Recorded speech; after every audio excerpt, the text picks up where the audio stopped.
Hi, my name is Novi Lagrosa, and here is my reflections about my journey towards a personal relationship with God. While learning about different religions like Buddhism, Hinduism, Judaism, Islam, and Christianity, I realized that each one teaches something beautiful about faith and about how people connected with the divine. My part one is what I learned from the world's religions. Sa Buddhism po is I learned the importance of inner peace and mindfulness na dapat po is marunong tayong maging kalmado and aware sa ating mga ginagawa at iniisip.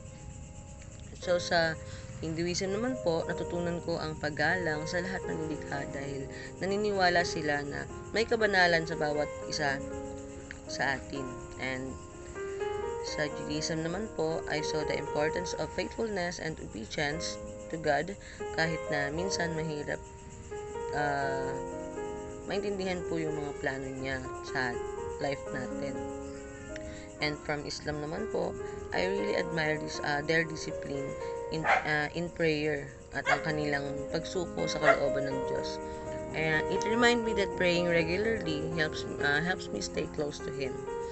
And from Christianity, I felt God's love, forgiveness, and grace through Jesus Christ. Lahat ng ito po ay nagturo sa akin na ang pananampalataya ay hindi lang tungkol sa isang relihiyon, kundi sa personal na relasyon po natin kay God sa araw-araw. And my part 2 is my personal relationship with God.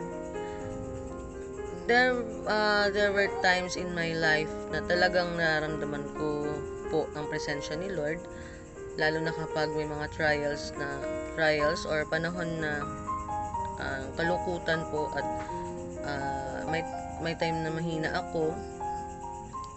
Kapag dadasal po ako, I feel peace in my heart and I know that God is listening po sa mga prayers ko. May mga moments din na parang malayo ako sa Kanya, pero doon ko natutunan na ang faith ay hindi lang po about perfections. It's all about trusting Him trusting Him even when life gets difficult. Ang relationship ko kay God is nagbibigay sa akin ng lakas, pag-asa, at paggabay sa araw-araw. Through my faith, natuto po akong maging mapagpasensya, maunawain at mabuting tao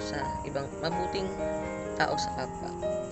And my part 3 is my commitment to grow spiritually.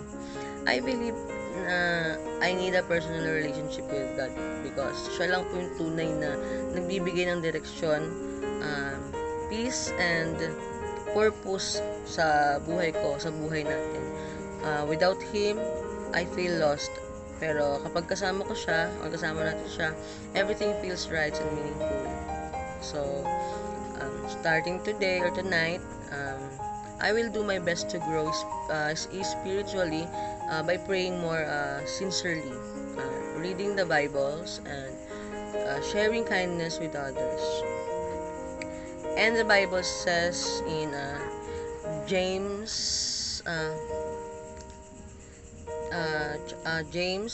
4,